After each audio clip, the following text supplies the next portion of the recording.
bahay namin. So, sobrang happy ako and medyo hindi pa nagsisink in sa akin na meron na kami sariling bahay dito sa Japan. Sobrang happy ko talaga. Dati inisip ko lang kailan kaya ako magkakaroon ng bahay.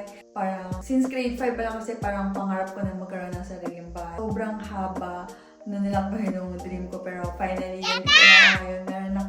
Meron na kami sariling bahay and plus yung pinaka-dream ko pang location dito nakuha namin. Kaya yun, sobrang happy ko talaga. Mag-empty house tour muna tayo. Tapos sa susunod, mag-house tour ulit tayo pag may mga gamit na siya or once na nadadagdagan na siya ng mga gamit. So, and for now, empty house tour muna tayo. So, i-share tong moment na to sa inyo guys. And then, syempre, gusto ko rin ma-record or ma-video tong moment na parang, uy, ito yung day na wala pa naman yung bahay. First day, first month na titira kami dito sa bahay na to. So, let's go guys. So, let's do the house tour. Empty house tour. May bulaklak na kasi kami kahapon blessing dito sa bahay. Kaya may bulaklak. So, ito yung door namin. So, hindi pa naman siya naaayos. Di ko pa nasa-set up to. So, ito yung door. Meron tayo shoe closet. Ayan, let's open.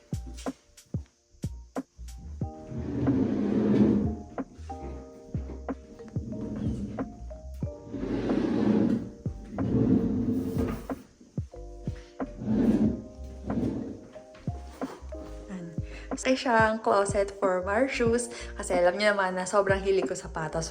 Pero I think kulang pa nga yan, pero ayusin ko pa yung mga drawers yan next time. Pero yan, sobrang laki niya kaya isa to sa mga gusto ko dito sa bahay na to kasi malaki yung nilagyanan ng sapatos. So yeah, let's enter.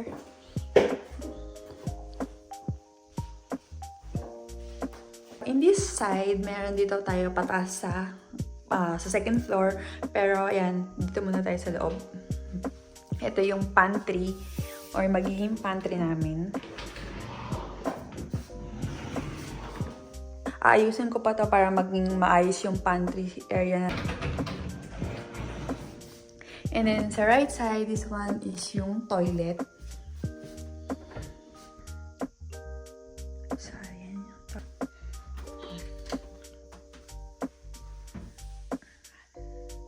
exhaust fan, yan, bintana, tapos sink, and then yan. Another pinto, ito yung bathroom namin, open.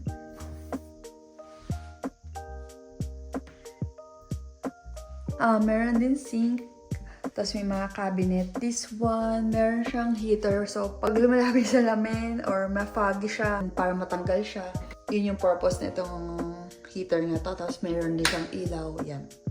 Then, ayan, sa toothbrush, pwede mo pa siyang lagyan dito. Maybe next time, lalagyan natin siya. Tapos, ayan. Tapos, ito. Open natin yung sa ilalim. Drawer. Drawer. In this side naman, ito yung paglalagyan ng washing machine. Yan, dito sa side na to. Tapos yan, bintana. And then, yung control panel. And then, the bathroom itself. Sa nagustuhan ko rin dito sa bahay na to is this one, yung kulay na to. Yung kulay beige na parang wood style siya. Ayan. Yung pinaka-accent niya.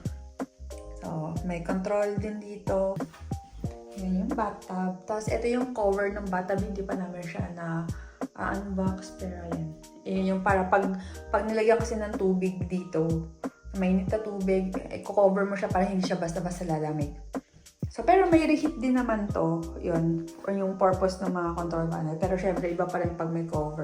Tapos hindi basta na nadudumihan yung tubig kasi may cover siya. Habang nag-shower ka, i-cover mo yung tubig para hindi madumihan.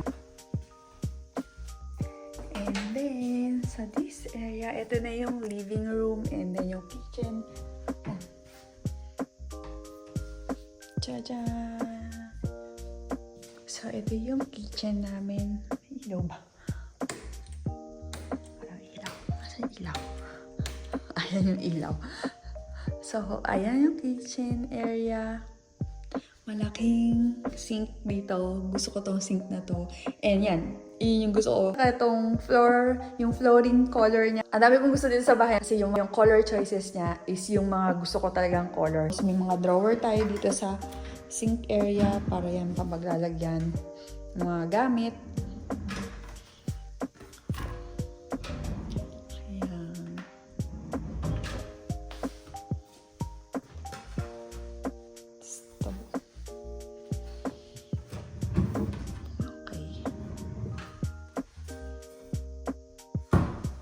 Marami siyang drawer.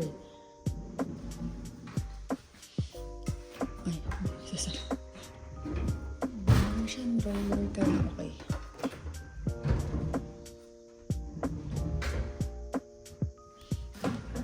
Yan. Tapos, ito yung pag mag-grill ka dito. Ayan. So, ito na siya. Tapos, exhaust fan. Okay. Tapos, itong part na to, pag taglamig kasi pwede mo ilagay dito yung mga fruits or mga vegetables kasi extra storage ka siya. So, yan. Sobrang laki niya. Para hindi na siya sisiksik dun sa rep mo. Okay. And then, ano pa? Yan. So, dito lalagyan namin yung kitchen cupboard, tapos yung ref. Yan. Let's go. Naka-open na pala. So, yun yung tatami area. So, this one is our living area. Tapos, dito na rin yung magiging dining area. Isang straight lang siya. Living room, dining area. Pero I think dito yung magiging TV side namin kasi nandito yung antena, yung saksakan ng antena. May aircon na siya kasi pinalagay na namin siya dyan. Tapos, veranda. Yan. Open natin to para makita niyo yung labas ba. Let's open.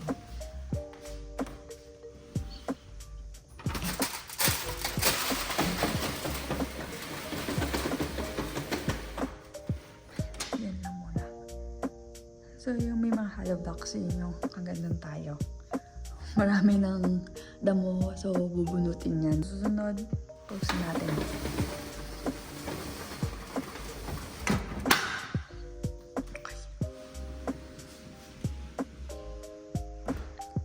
So, ito na yung overall ng living area, dining, and then yung kitchen area. So, ito is another room sa mga gusto ko magkaroon sa bahay. Tatami area or yung Japanese room.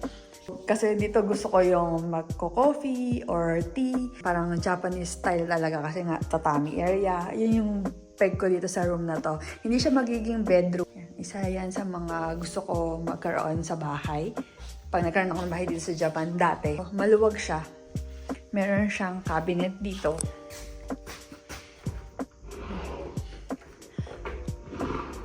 Malaki din. Wala pang ilaw, hindi pa kami naglalagay ng ilaw. So, siguro later, ikakabit namin yung mga ilaw na nabili namin.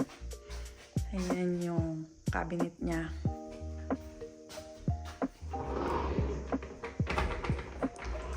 So, may veranda rin siya dito. Kaduktong siya dun sa veranda dun sa labas.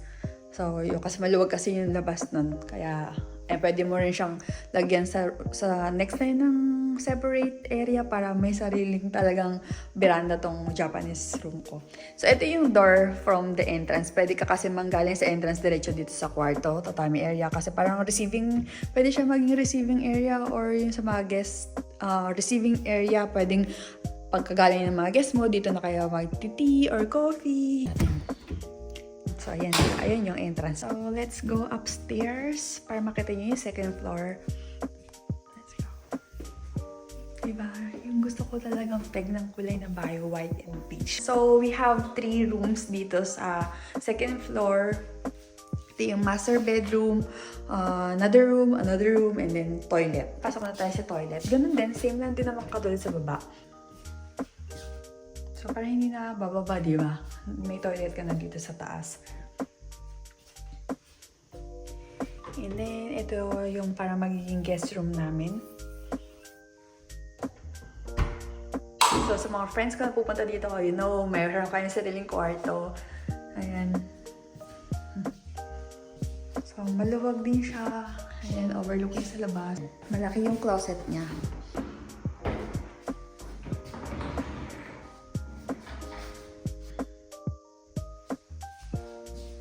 Ito, sa second room.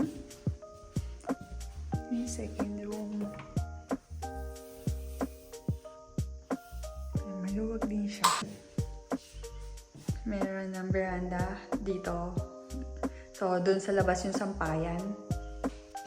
Ito yung closet din niya, open. Parehas ba siya ng closet? Oh, almost the same closet dun sa guest room. Next. Ito na yung master's bedroom.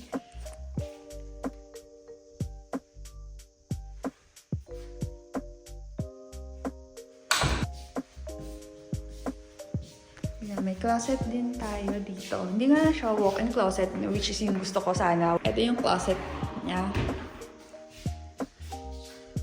Yan. Maluwag pa siya dun sa loob. Ito yung sa taas. Another storage. Yan. And then, veranda. So, may TV antenna ulit doon. Pwede mo doon ilagay yung TV. Yan, extra space. Tapos yung veranda sa labas. Konektado siya ng veranda doon sa isang room.